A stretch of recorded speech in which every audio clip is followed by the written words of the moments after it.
Kemudian definisinya diubah. Yang dimaksud transaksi elektronik itu bukan transaksi uang, transaksi ide juga. Kalau itu berbohong, menghina, kena gitu. Nah, tiba-tiba ini dianggap melanggar HAM karena banyak digunakan sebagai pasal. Lapor harus orang yang dirugikan. Tapi kalau melapor pun yang dirugikan harus dipertemukan, damai dulu. Itulah restoratif justice gitu. Nah, kalau terpaksa tidak bisa damai, ancamannya jangan undang-undang ITE, pakai KUH pidana. Kalau undang-undang ITE itu hukumannya 5 tahun lebih. Bisa ditahan lagi? Iya, kalau KUH pidana kan paling 9 bulan. Nanti divonis 3 bulan masa percobaan gitu.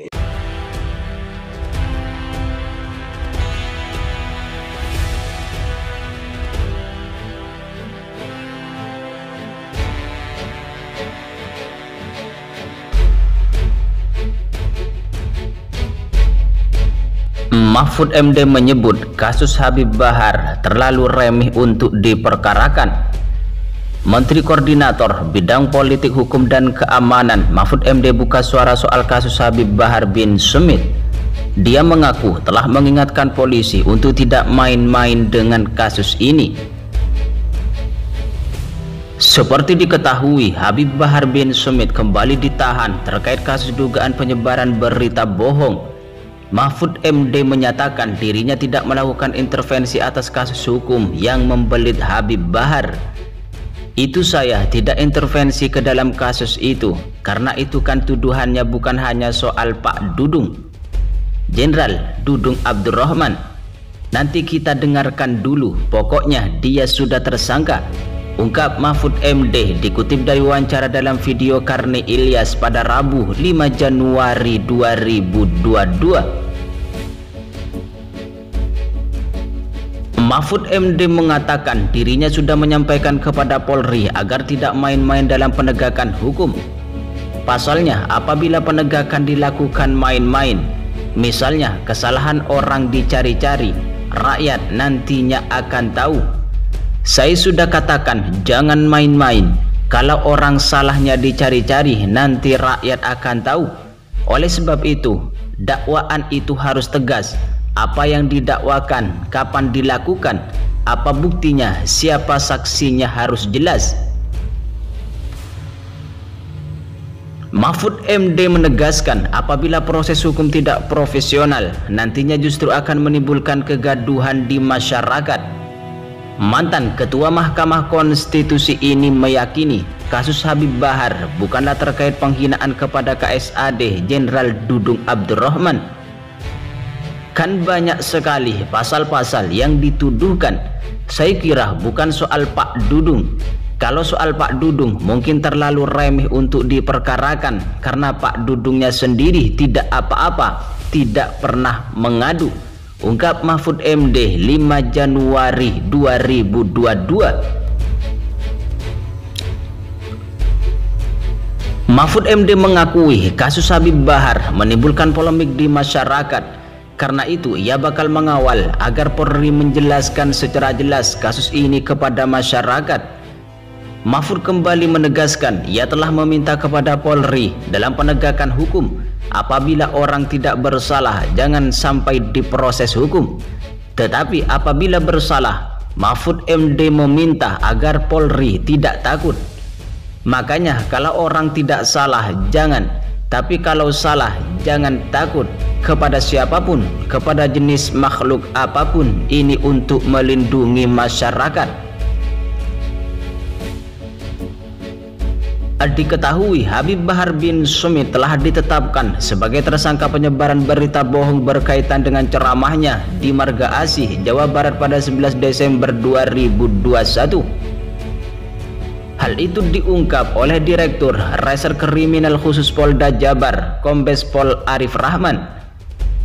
Menurut Kombes Pol Arif, kasus berita bohong itu berawal dari laporan seseorang yang berinisial TNA perihal ceramah Habib Bahar.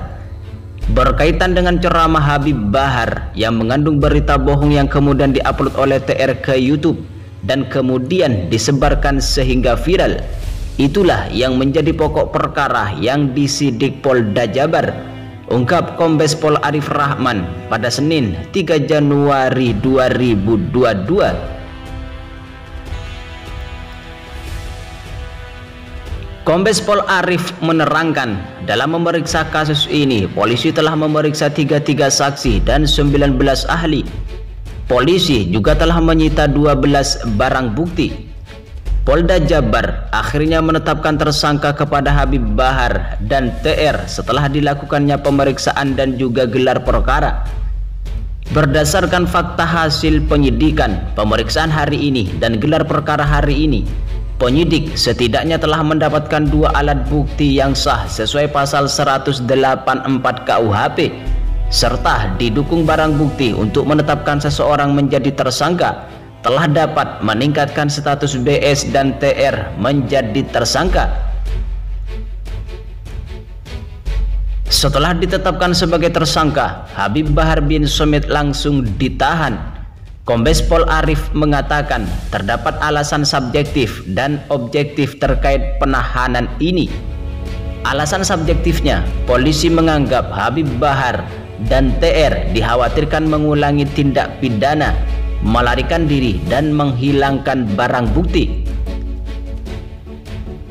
Pasal-pasal yang digunakan menjerat Habib Bahar yakni pasal 14 ayat 1 dan 2 Undang-Undang Nomor 1 Tahun 1946 tentang peraturan hukum pidana, pasal 55 Kitab Undang-Undang Hukum Pidana, atau pasal 15 Undang-Undang Nomor 1 Tahun 1946 tentang peraturan hukum pidana, pasal 55 KUHP dan atau pasal 28 ayat 2, pasal 45A Undang-Undang ITE, pasal 55 Kitab Undang-Undang Hukum Pidana.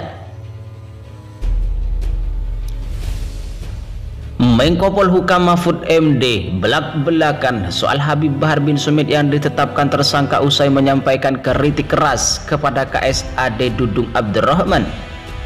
Saya tidak intervensi ke dalam kasus itu karena itu tuduhannya bukan hanya soal Pak Dudung. Nanti kita dengarkan dulu. Pokoknya dia sudah tersangka, ungkap Mahfud MD di kanal YouTube Karni Ilyas pada Rabu 5 Januari 2022. Menurut Mahfud MD, dakwaan mesti tegas dan harus jelas apa yang didakwakan, kapan, bukti hingga saksinya. Saya sudah katakan, jangan main-main, kalau orang salahnya dicari-cari, nanti rakyat akan tahu. Oleh sebab itu, dakwaan itu harus tegas. Bahkan Mahfud MD menilai KSAD Dudung Abdurrahman tidak memperkarakan kasus tersebut lantaran terlalu remeh untuk diperkarakan. Kalau soal Pak Dudung mungkin terlalu remeh untuk diperkarakan, karena Pak Dudung sendiri kan tidak pernah mengadu. Mahfud MD menuturkan, atas kasus menimpa Habib Bahar tersebut saat ini puluhan saksi telah dipanggil, baik saksi ahli maupun saksi fakta. Mahfud MD mengatakan pihaknya akan mengawal kasus Habib Bahar tersebut hingga tuntas. Bahkan tidak hanya itu, dia bahkan meminta agar penegak hukum tak takut pada siapapun atau makhluk apapun, ungkap Mahfud MD di kanal YouTube Karni Ilyas pada Rabu 5 Januari 2022.